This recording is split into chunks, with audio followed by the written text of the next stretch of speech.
Grabe talaga mga kababayan, no? Desperado na ito mga taong gusto magpabagsak sa ating presidente sa kanyang administrasyon, no? Kita nyo mga kababayan, hindi na makatao itong ginagawa ng mga to. Tulad nito ni Maharlika or tawagin nating Burikat, no? At saka netong si Dean Chase, no? Tawagin na rin nating Mr. Jacolizer, no? Mga kababayan, itong mga pinagagawa nito, kitang-kita nyo naman kung grabe ng pambababoy. Hindi na ho ito nagiging tama. Talagang kabastusan na ho itong mga pinagagawa nito. Ngayon, ito basagin natin mga kababayan. No? Para sa ito, Miss Burikat at Mr. Jacolizer. No? Ang tanong ko lang sa inyo, ito bang ginagawa nyo pagpapakalat ng mga hubad na larawan? Ano ho ba ang maitutulong nito sa inyong pinagtatanggol, sa inyong ipinaglalaban? Ang tanong ko lang, ano ang koneksyon nitong paglalabas ninyo ng mga hubad na larawan? Ito ba ang ikakapanalo ninyo? Ito ba ang ikagaganda ng ipinaglalaban ninyo? Ang tanong ko lang, hindi ko maintindihan kung anong klaseng galawan itong ginagawa ho ninyo. Di ba? Na pagkatapos ng mga ilang taon, no, almost 3 years na sinisira ninyo ang presidente, kung ano-ano lang ang ibinato ninyo, pati rin sa First Lady, hindi nagpapa-apekto sa inyo. Sadya lang talagang mababait at talagang sobrang mapagmahal sa tao ang pamilya Marcos, no? Sobrang babait ng ang pamilya Marcos, lalo na sa inyo na mga taong sumisira at nambabastos, nambabalahura sa presidente natin at sa pamilya Marcos na yan. Na magpasalamat kayo, no? Magpasalamat kayo dahil sobrang bait ng pamilyang ito. Kung ibang tao na lang to yung ginagawa ninyo na to na pambabalahura ninyo, malamang sa sementeryo na kayo pupulutin. Di po ba? Totoo. Yung ganitong galawan ninyo, hindi na makatao. Below the belt na tong galawan ninyo. Kaya nagtataka ako, ano ba ang motibo? Ano ba yung magiging solusyon sa ipinaglalaban nyo kung ganito ang ginagawa ninyo? Nakakatulong ho ba? Tanong ko lang ko sa inyo, nakakatulong ho ba?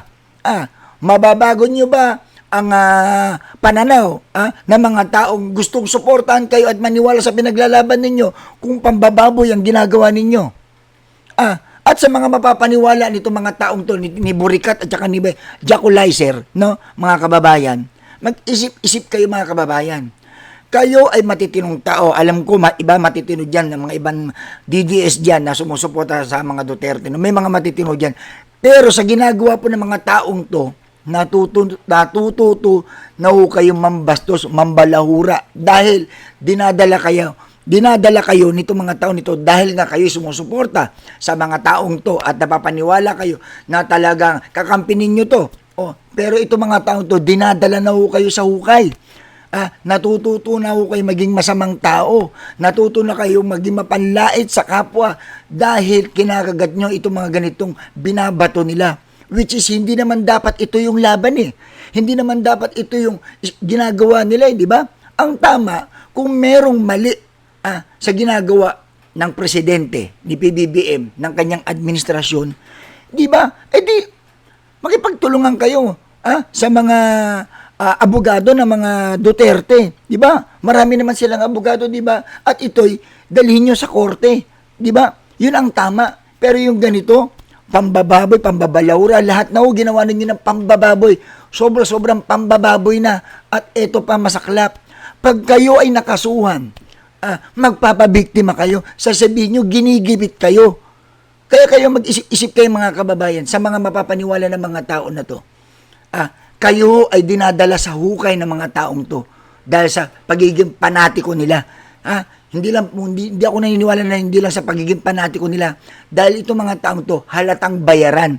Kasi kahit alam nila na ito'y labag na at below the belt na itong mga ganitong galawan, ginagawa pa rin nila dahil meron silang kailangang habulin. Ang mapabagsak ang presidente at makagkaroon sila ng posisyon sa gobyerno dahil sa ang inaangat nila ay yung kanilang sinusuportahan. Alam niyo na kung sino yon. Di po ba? Sa mga kababayan ko at mga kanood nito, Huwag nyo hong tangkilikin yung mga ganito. Tandaan ho ninyo mga kababayan, ito ay talagang patunay po na talagang sobrang desperado na itong mga tao na to. Halatang halata na talagang, mga kababayan, no, 2 taon na lang mahigit, mga kababayan, magbubutuhan na 2028. Kinakabahan na ho yung mga yan. Bakit to? Kasi tagilid na ho yung sinusuportahan nila at kailangan ho, mapalitan nila ang presidente ng Pilipinas. Diba? Yun ang hinahabol nila. Dahil sa 2028, alam nila na maraming tatakbong politiko na malalakas at mahirapan silang matalo. Di po ba? Aminin man natin, totoo yan. Marami pong mga taong mulat na. Marami sa mga kababayan natin pagod na sa mga ganyang pag-uugali ng mga politiko na puro away dito, away doon.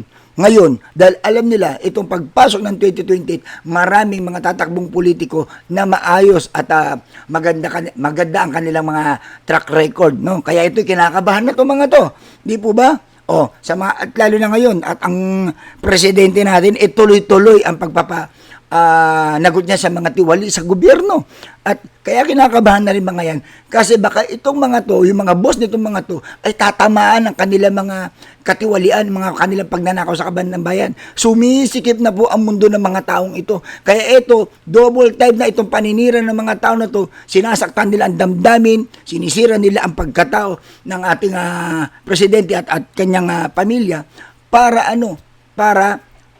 bumitaw. Pero hindi mangyayari yun dahil ang sabi ng Pangulo, seryoso siya sa laban niya kontra corruption at gusto niya iangat ang bansang ito. At naniniwala po ako, eto mga ginagawa nilang double time na panggugulo, na alam nila na hindi naman tama ito mga ganito pero kailangan nilang gawin kasi kumbaga wala na silang oras, diba? Desperado na, kumbaga wala na silang alas na pwedeng magpabagsak talaga, na pwedeng madala nila sa 2028.